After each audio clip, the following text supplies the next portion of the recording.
So we move on to item 13 now, and just as a team come back, a bit of a reality check here, folks. We've got a few more items to go through, and we've got a workshop after this. Now, I have to wait around to go out to Mangere Airport at 10 o'clock, so I'm in no rush, but I imagine a few of you actually are. So we can maybe try and speed things up a little bit. Okay. No. Okay, over to you, Craig. Yeah, kia ora, Mr. Chair. So we're now going to quickly run through the Muriwai Flood and Landslide Resilience project.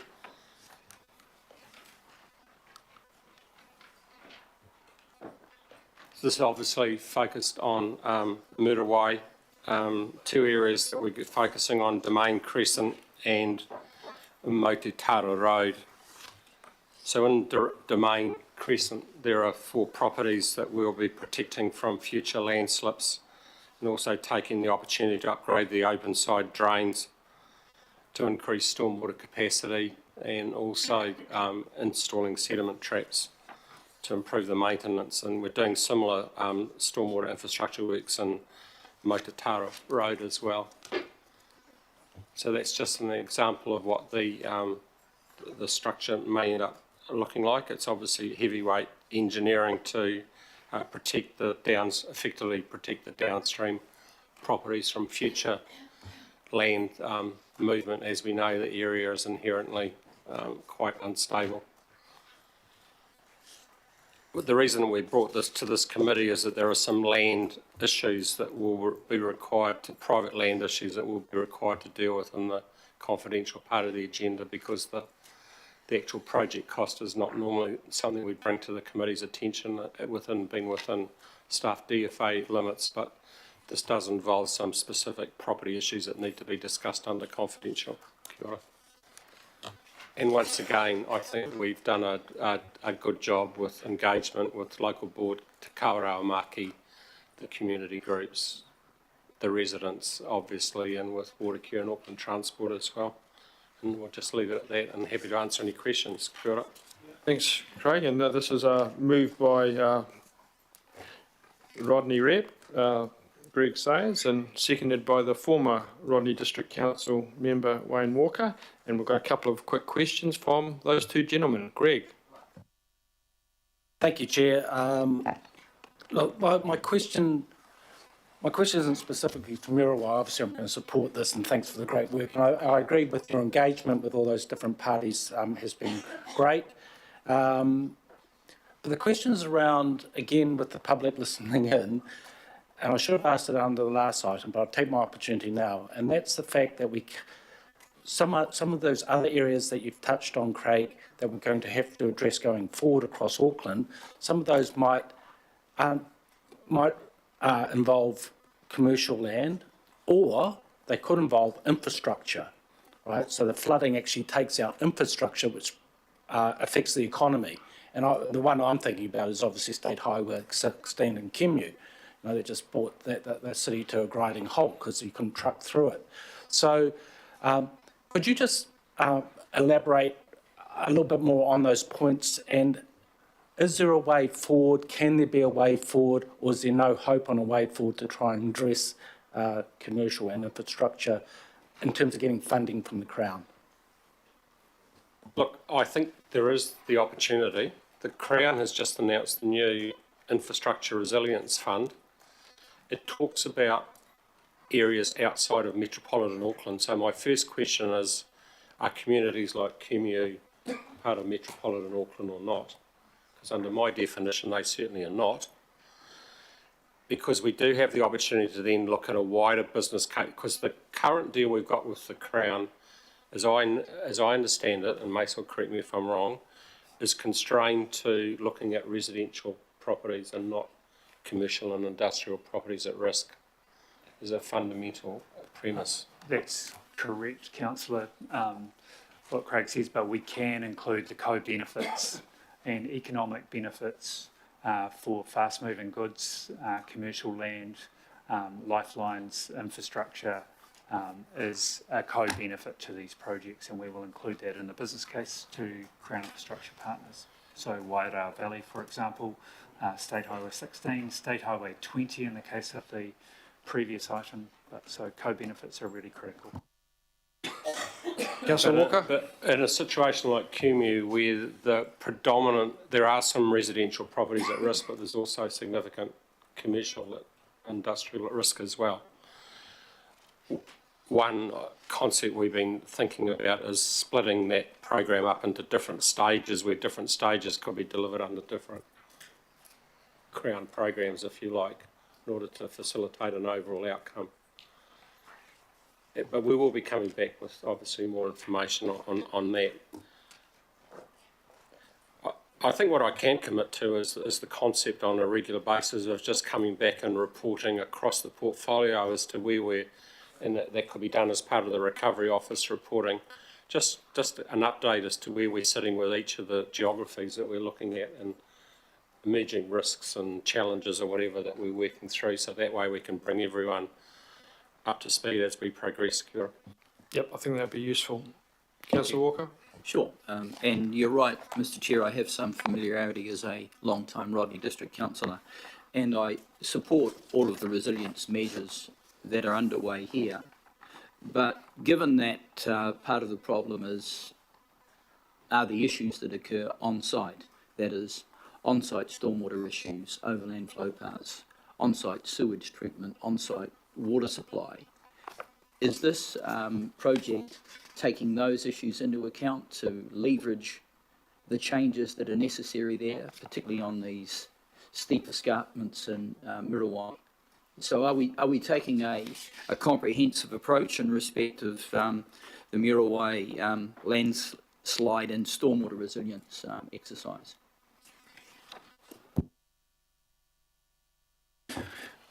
Through you, Chair, I'm not sure I quite understand the question.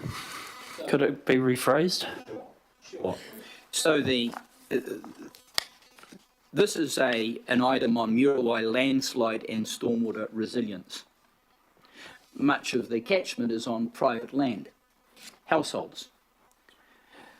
The contributing factors on many of those properties that contribute to the overall stormwater and slipperage problem go to on-site sewage management, wastewater management, on-site stormwater management and water management, vegetation issues on properties where there have been clearances for views and so on. So are you taking those things into consideration as part of an overall package to leverage those outcomes? I think, Councillor, the best answer to that is that there are inevitably a number of problems, particularly on these steep bits of land, and they do all compound. At the moment, our focus is on risk to life properties. There will be many properties that will retreat from around this area because there is no solution. This particular solution does protect a group. It also protects a piece of infrastructure, a road that's vital to other people who live there. But I think beyond that, at the moment, while we always try and look holistically, things like on-site wastewater are not, to be honest, issues that have particularly been high in our thinking. Just to follow up, Mr Chairman, I don't wish to delay things, but Councillor Walker, 64 Category 4 street properties are identified, which most of those are purchased now at Muriwai, and that is on the steepest land following a detailed geotechnical and natural hazards overall project as well. So two things: one, buying the properties, but one, doing a natural hazards assessment on the worst land. But the other issues you raise are matters for the unitary plan, and those are issues I propose you take up with the unitary plan team. Mayor Brown? Generally supportive of all the work you're doing, but I'm always keen to check on all numbers. Are you quite sure, did I hear you say 6.23 million to protect 4 properties? Hopefully it's more than that. That's $1.5 million of property. You may as well buy the things for less than that. No, that was the total project cost, looking at all of the stormwater improvements in both roading networks. That covers, well, that influences a lot of properties, doesn't it? Yeah, okay, good. Exactly. So that was just the... That was what I was hoping the answer would be. Correct. Now, the other bit, 675,000 for an empty piece of land, which is of no use to anybody but us, seems quite, I bet they're willing to sell it at that price. We wouldn't only put it on an auction and just bid high. I think that'll come up in sorry. confidential, your worship, but I thought we were in confidential. My humble apologies for that. Righto. We'll edit that bit out. I'll retract that statement. I had it all wrong. Yeah, it is completely wrong. It was a Biden moment.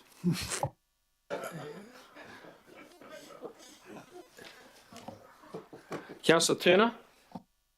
Thank you. Just a couple of questions. You know, there's a lot of work to do with roadside drains and culverts and all that sort of stuff.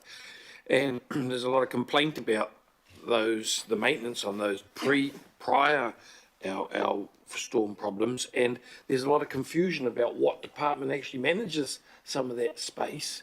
Where's the kind of MOU with Auckland Transport? Is there some funding crossover there? And certainly, what's the ongoing maintenance requirements after that infrastructure's been upgraded? Is it with?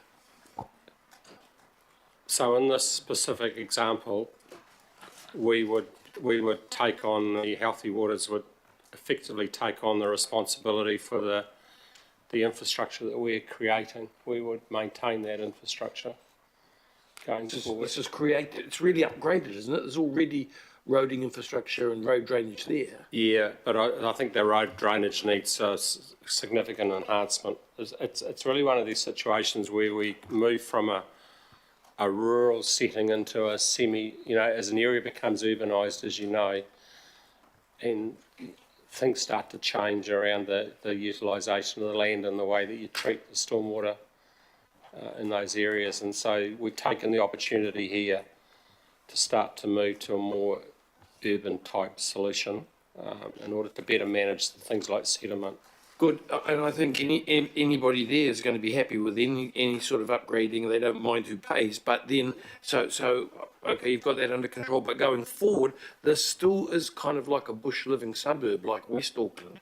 So therefore, the ongoing maintenance of what you put in place, you know, that will go over to Auckland Transport when you've moved out? So in very simple terms, if it's a rural landscape and the road margins are managed by Auckland Transport, Healthy Waters does the urban work. Now where things start to get confusing is, another good example is we move on to Waiheke, for example.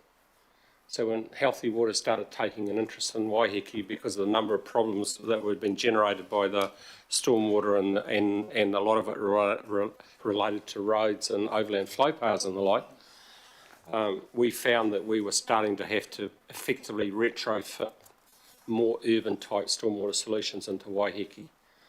And that's where we run into this grey area of what's healthy, where the margin between Healthy Waters and Auckland Transport sits. And so we've obviously got a good relationship with Auckland Transport. So the general agreement is if it requires a more urban type infrastructure solution, it's run and managed by Healthy Waters. Otherwise it would stay as an Auckland Transport program. Okay, thank you. Finally, Member Renata. Tēnā koutou. It's more a statement, I suppose, especially in the sense of the engagement that you've taken on board to work with mana whenua, so that's great to hear. And the technical work, the engineering work that goes alongside and how to move it forward. The significant sites, and this is my naiveness of the area, no doubt would be around that space as well, and whether the engagement of cultural inductions, cultural impact, cultural values assessments, cultural impact assessments have been discussed going forward with the mana whenua grouping that have been engaged throughout. Is that taken on board? Yep, so a couple of points there. So with regards to cultural areas of significance, we've been working with Te Kawerau Maki directly, and they've identified no areas of cultural significance within the project areas. But irrespective of that, we will be doing full cultural inductions for all staff working on the program. At this stage, we contemplate physical works starting in potentially September this year and concluding in June 2025. So as part of the process before we start any physical works, because we can't start physical works until we've got the business case signed off by council, we've got the business case signed off by the Crown, and we've done the procurement for the contractor to actually start physical works. So we're assuming that will happen in about September. And by then we will have, we will make sure that we do the appropriate inductions in advance of that. Just to get my head around it. So we've got September, you said, yeah? September this year is when we anticipate starting So the physical engagement, works, subject to all of the various business case sign-offs and approvals. so the engagement would be still ongoing. The engagement has started many months ago, and that will continue on an ongoing basis throughout the whole delivery of the program. And that's good. Correct. Right, thank you, Member Renata. So it's been moved and seconded. No one needs to speak to this, I don't think.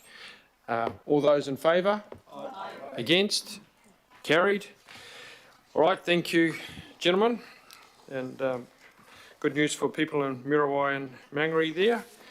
Item 13 is just a pro forma summary of Transport Infrastructure Committee information. I'll just ask Director Barry Potter just to say something very quickly about the site visits that Barry has organised.